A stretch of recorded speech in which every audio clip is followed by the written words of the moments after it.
Have you ever imagined that a tax war between the US and Canada could drive up food prices, disrupt the tourism industry, and even push Alaska's economy to the brink of collapse?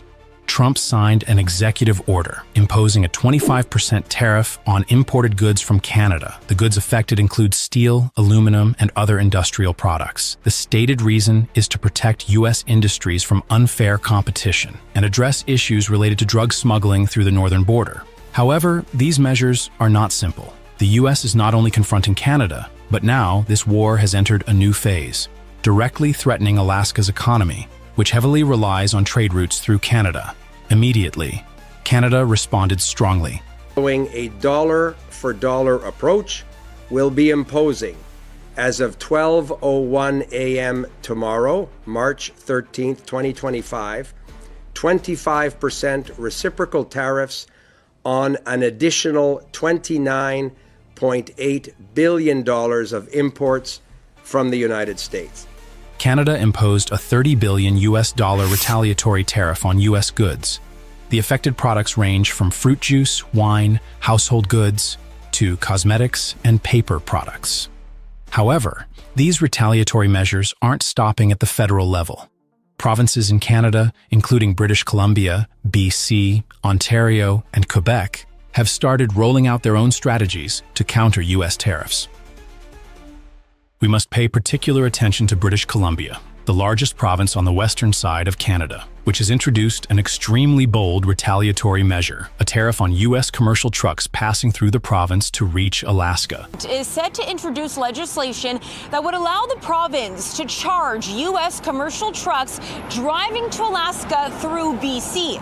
Premier David Eby made the announcement shortly after the US paused tariffs on some Canadian goods. This could lead to an increase in shipping costs for goods from the US to Alaska, which in turn would raise the prices of essential items like fresh food, cosmetics, and electronics. This is not an easy measure. According to experts, if this measure is enforced, shipping costs will skyrocket, and you can imagine this increase will be passed on to the prices of consumer goods, making life difficult for Alaskan residents, especially those living in remote areas where road delivery is mandatory.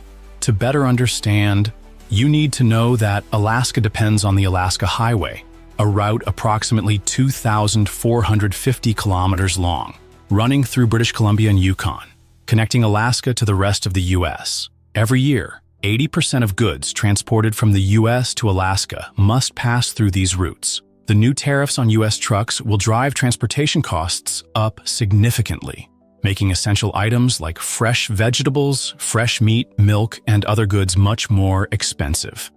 The issue doesn't stop at shipping goods. Alaska's tourism industry, a key economic sector for the state, will also be affected. Most cruise ships traveling to Alaska must stop at ports in Canada before continuing their journey. I think it's his demented way of going, oh, I can negotiate if I put tariffs on things, but I don't support it. And the people don't feel that way with each other. We notice the effects. There's a lot of Canadians that are...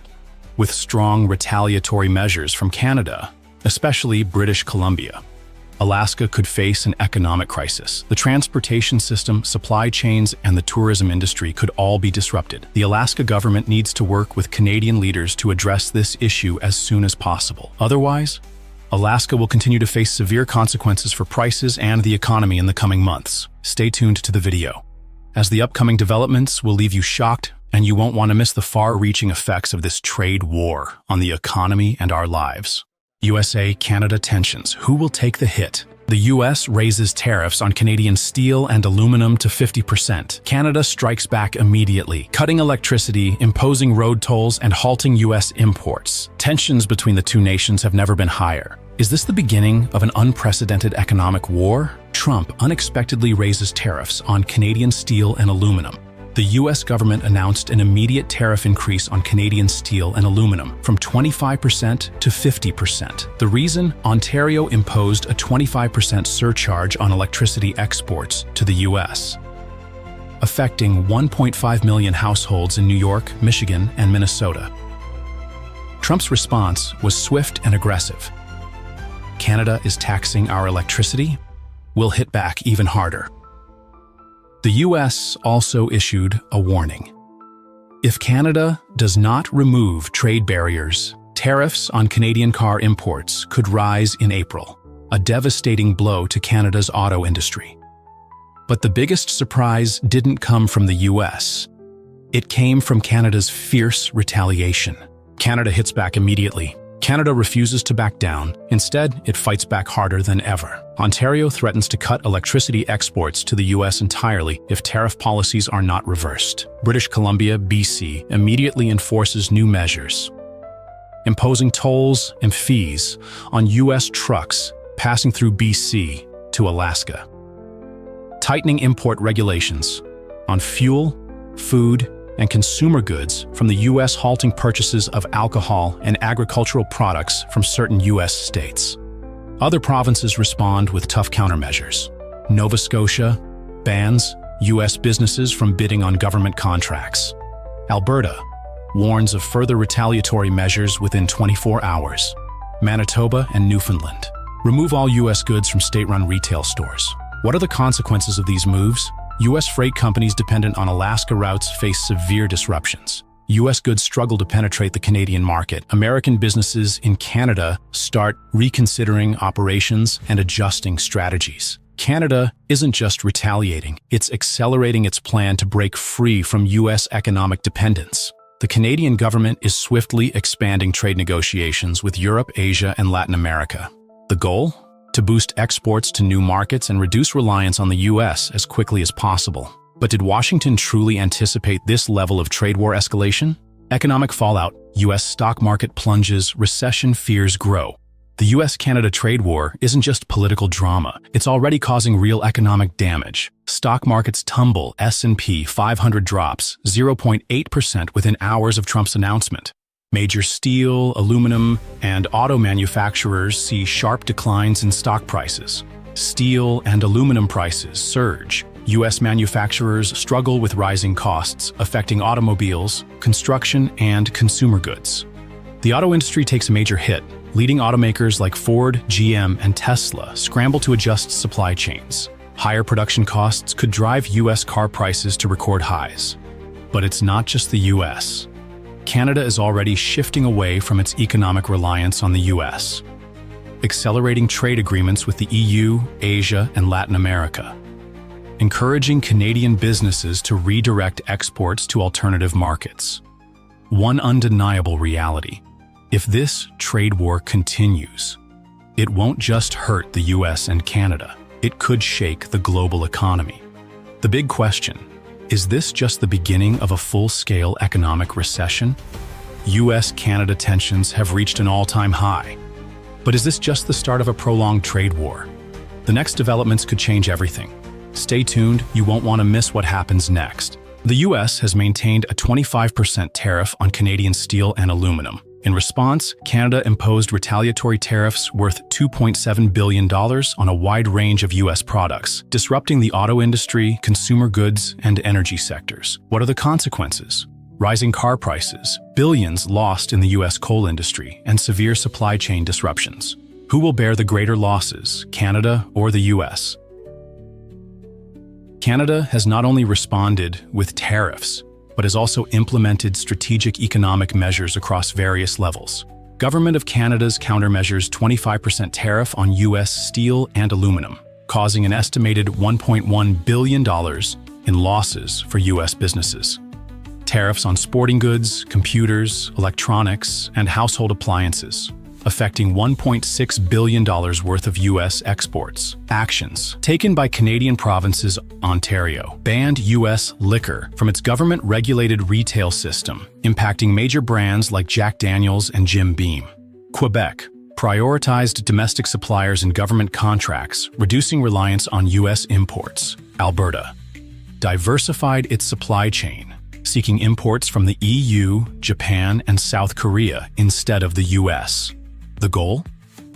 Reduce dependence on U.S. imports and apply economic pressure on American businesses. Can the U.S. withstand this economic squeeze? The U.S. auto industry heavily depends on Canadian steel and aluminum, and now it's facing serious setbacks. 80% of steel and aluminum used in U.S. auto manufacturing comes from Canada. Higher raw material costs could increase the price of a Ford F-150 by $400 to $600. Major U.S. automakers hit hard. Ford, facing $1.2 billion in additional costs per year if tariffs persist. General Motors, GM, expected to absorb $800 million in extra costs annually.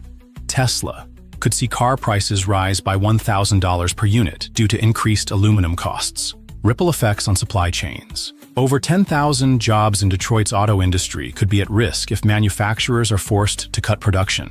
Consumers will feel the impact, with rising vehicle prices potentially reducing demand and slowing the economy. If the trade war drags on, U.S. car prices could increase by 5 to 10% in 2025. One of Canada's most damaging moves was blocking U.S. coal exports through British Columbia ports, directly hitting the American coal industry. 11.7 million tons of U.S. thermal coal are exported through Canada each year, valued at over $1.5 billion. 65% of U.S. coal exports to Asia rely on Canadian ports, mainly serving China, Japan, and South Korea. Major consequences. Transportation costs could rise by at least 30% as U.S. coal companies search for alternative ports, losing market share to competitors like Australia and Indonesia, which have lower shipping costs. Montana and Wyoming economies could lose over $500 million per year due to declining coal exports. Wider economic impact. Thousands of jobs in the U.S. coal industry could be lost, particularly in Wyoming and Montana. U.S. coal companies face potential closures, leading to financial turmoil in coal-dependent regions. If Canada holds its stance, the U.S. could lose billions in coal revenue in the coming years. The U.S.-Canada trade war is inflicting heavy economic damage on both sides. The U.S. auto industry struggles with rising material costs. The U.S. coal industry is losing a critical export route to Asia. Canada is aggressively diversifying its supply chain to reduce reliance on U.S. goods. If tensions continue, the U.S. economy could lose tens of billions of dollars in 2025. Who do you think will suffer more, Canada or the U.S.? Don't leave yet. The following information may be useful to you. Is Trump trying to make Canada the 51st state? Fierce reactions from the Canadian government and citizens. On April 2nd, the United States officially imposed tariffs on Canada targeting steel, aluminum, and electricity exports. Canada immediately retaliated with tariffs on various American products. But what enraged Canadians the most wasn't just the tariffs. Donald Trump declared, "To be honest with you, Canada only works as a state. We don't need anything they have." Trade tensions. The U.S. increases pressure on Canada. On April 2nd, the Trump administration announced new tariffs directly targeting Canada's economy. This was not the first time the U.S. imposed tariffs on Canada, but this time the rates were higher and the scope much broader.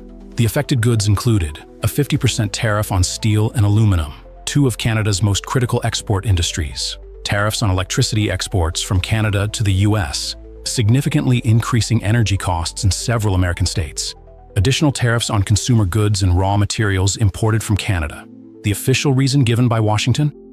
According to the Trump administration, one of the key justifications was the fentanyl crisis, a highly addictive synthetic opioid that has fueled a major public health crisis in the U.S. Trump accused Canada of being a source of fentanyl entering the U.S., but a DEA report did not even list Canada as a significant threat. Ontario Premier Doug Ford immediately sought to negotiate with the U.S. government. After the meeting, he expressed optimism about the possibility of easing trade tensions. But in reality, the results were far from what he expected. The outcome of the meeting? No changes to Trump's tariff policy. Canada remained subject to higher tariffs. All negotiation efforts were dismissed. This raises a serious question. Is this truly just a trade issue, or is the U.S. using tariffs as a political tool to pressure Canada? Canada strikes back, countermeasures against the U.S. Refusing to stay passive, Canada quickly implemented strong countermeasures, tariffs on strategic American goods. One of the main targets was Kentucky bourbon, a deliberate move since bourbon is a key export industry for Kentucky, a politically influential state in the U.S.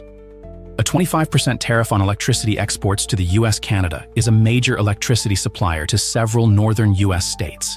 The tax hike drove up electricity prices in those areas, increasing costs for businesses and consumers, strengthening trade partnerships with other markets. The Canadian government actively sought additional trade agreements with Europe and Asia to reduce reliance on the U.S. market. However, as soon as Canada retaliated, the US escalated tensions further. Immediately after Doug Ford announced the electricity tariff, Trump raised tariffs on Canadian steel and aluminum to 50%. If neither side backs down, could this be the beginning of an all-out trade war between the US and Canada? Canadian citizens' outrage. Canadians weren't just angered by the tariffs. It was Trump's shocking statement that truly sparked national outrage. Canada can only exist if it becomes a US state. This remark triggered an immediate and widespread backlash across Canada. Canadians felt insulted and betrayed. Government officials viewed this as a serious threat. Canadian media launched strong criticisms, and political discussions became more intense than ever. New Canadian Prime Minister Mark Carney firmly rejected Trump's claim. That's insane. Canada will never, under any circumstances, become part of the United States. Beyond public outcry, some Canadian officials have revealed that they believe Trump is deliberately trying to weaken Canada's economy to increase its dependence on the US. Experts have also raised critical concerns. Trump's repeated mention of the 51st state is not just a random statement, but could signal a larger strategic plan. The US might be testing Canada's reaction to economic pressure. If the Canadian government fails to respond effectively, the US could intensify its pressure with even harsher policies. The most pressing question now is, what is the US's true objective? The next developments will be even more intense and could change US-Canada relations forever. Mexico chooses silence, while Canada responds forcefully. Which strategy is the key to success when confronting Trump in this trade war? Canada, under the leadership of the new Prime Minister Mark Carney, has officially taken a hardline stance against U.S. tariffs. After Trump imposed a 25% tariff on steel and aluminum imports from Canada, Ontario immediately retaliated by raising tariffs on electricity exports to the U.S. President Trump's trade war is heating up. The Canadian province of Ontario says it will slap a 25% surcharge on electricity exported to the U.S. Let's go to CBS News correspondent Chanel Call. Chanel, great to see you. This put pressure on important states like New York, Michigan, and Minnesota, forcing Trump to respond. Mark Carney, who is expected to bring a new wave for Canada, declared that the country could no longer trust the U.S. and must protect itself. We will never, ever bow down to a bully. Canadians will always stick together. And we won't stand by as tariffs hurt our workers and their families. And it's not just Carney. Ontario Premier Doug Ford is also unafraid to confront Trump. This situation shows a shift in Canada's approach. They are no longer a silent ally, but a powerful partner capable of ramping up retaliation strategies when necessary. The 25% tariff that Ontario imposed on electricity exports to the U.S. could cost the U.S. economy billions of dollars. Specifically, New York State relies heavily on electricity from Canada, according to data from the U.S. Department of Commerce. The steel and aluminum tariffs reduced Canada's exports to the U.S. by $4.6 billion in 2018. Canada and Mexico are showing two very different strategies in response. Mexico, under the leadership of President López Obrador, maintains a discreet diplomatic strategy. Instead of confronting directly, Mexico has chosen to negotiate, yield, and remain silent to minimize conflict. Specifically, Mexico does not react as strongly as Canada, but instead opts for secret negotiations and one-on-one agreements with the U.S. In contrast, Canada has decided not to remain silent and to take bold action from the start.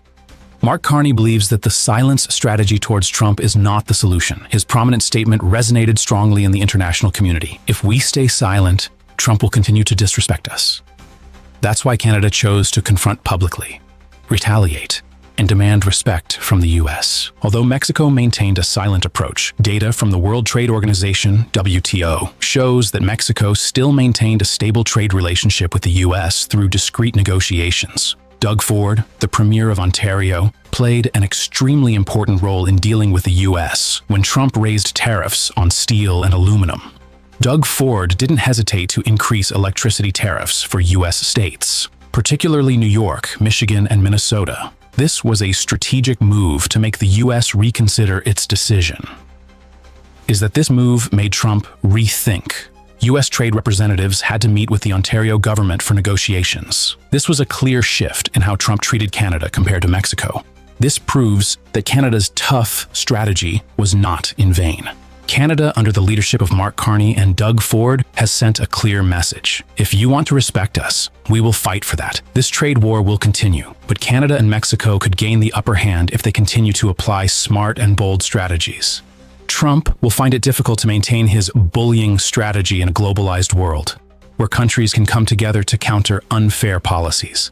Stay tuned, because the upcoming developments will leave you shocked.